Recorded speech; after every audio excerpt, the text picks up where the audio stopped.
Canadians from all across this great country sent a clear message tonight. It's time for a change in this country, my friends, a real change. Canada chooses a new Prime Minister. Justin Trudeau brings a new face to Ottawa, along with a familiar name. We gave everything we have to give, and we have no regrets whatsoever. Friends, how could we? We remain citizens of the best country on earth. The country says goodbye to nearly 10 years of Conservative government and its leader, Stephen Harper. As a party with established roots in all corners of this country and deep roots right here in Quebec, the next chapter begins in our effort to build a better Canada. And Thomas Mulcair's NDP suffers a crushing defeat.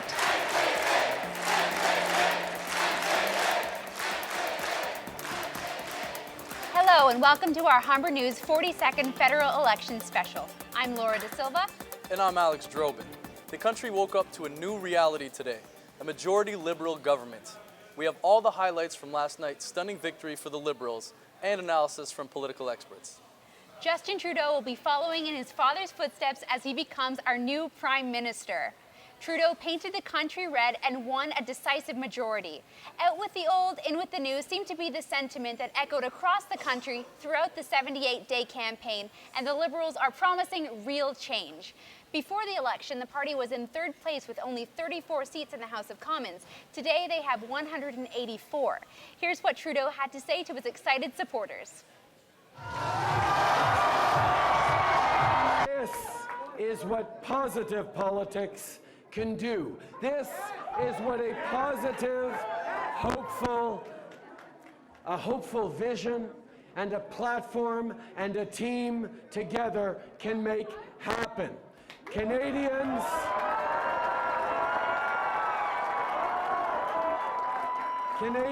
from all across this great country sent a clear message tonight. It's time for a change in this country, my friends, a real change.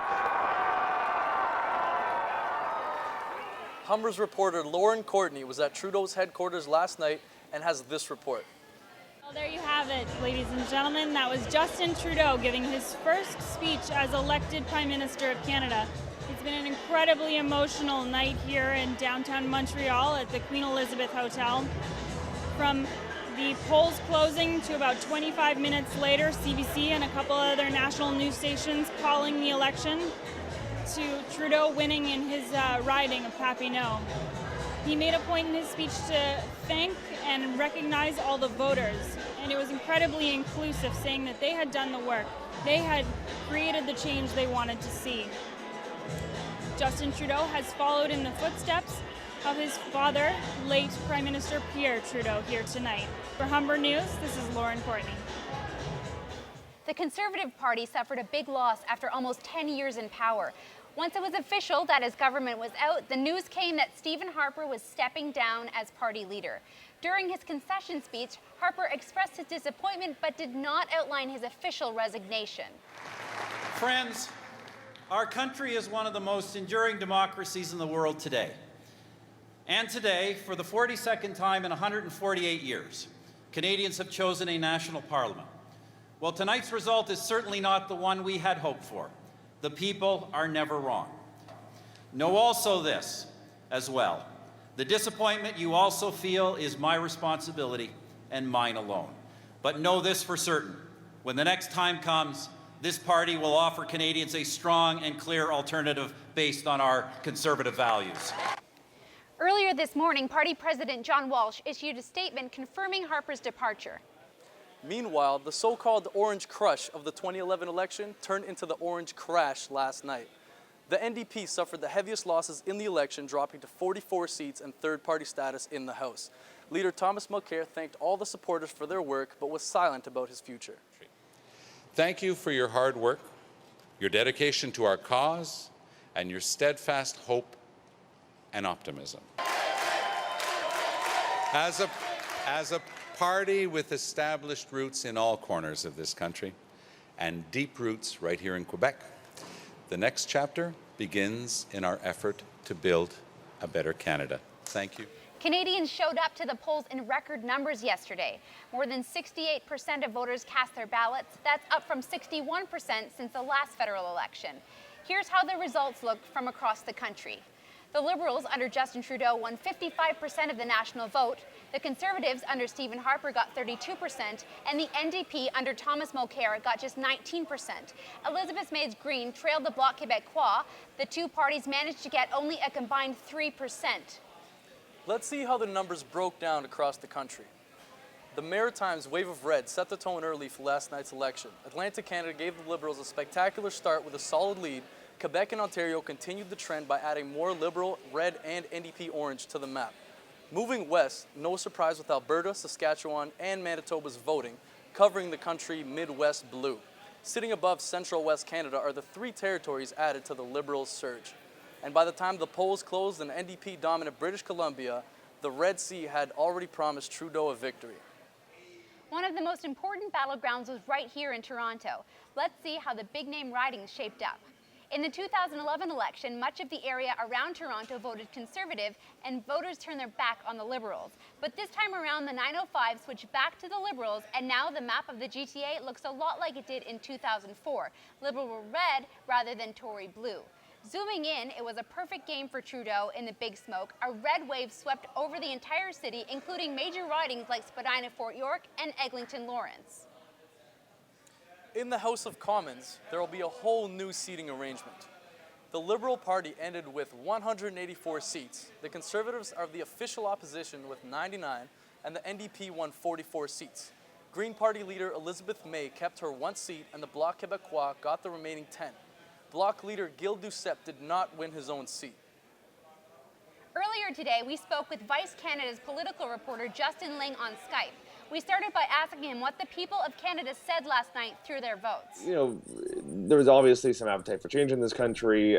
By the end of this long campaign, evidently Canadians were looking for something a little bit different than Stephen Harper, and they picked something that was significantly different. I mean, going into this campaign, it looked like voters were coalescing around Thomas Mulcair. That fell apart as the wheels fell off his campaign. There's going to be a lot of punditry in the next couple of days, but the long and short of it, I think, is that voters identified more with what Trudeau was selling more than Thomas Mulcair. The NDP didn't really have a solid sell to voters, and they noticed. Yeah, so from what happened, is there anything about the results that actually surprised you? It's really surprising just how the extent to which the Liberals swept the East Coast.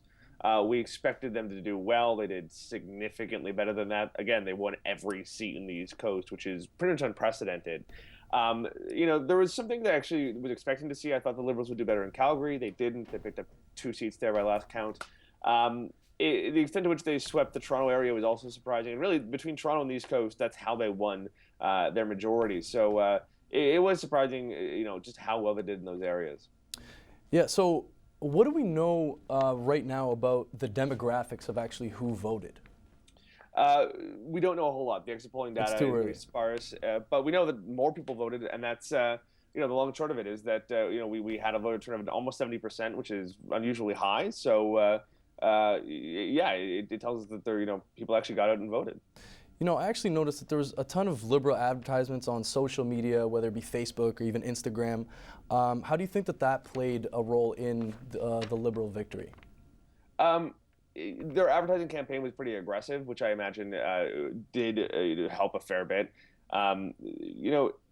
It was interesting to see that it wasn't much of an ad war of a campaign. Some of these campaigns, you can basically say that this one ad, this other ad that was plastered across TV networks or websites had a role to play in the election. I don't think you can say that for this one. The Liberal Party, aggressively advertised, especially during hockey games and baseball games, which means a lot. But they were still drowned out by the Conservatives. The Conservatives completely beat them up when it came to advertising, and they still managed to win a huge majority government. So the social media, online advertising, sure, it helped. I don't think it made the difference. I think, honestly, this may have been an election where advertising actually backfired on the Conservatives.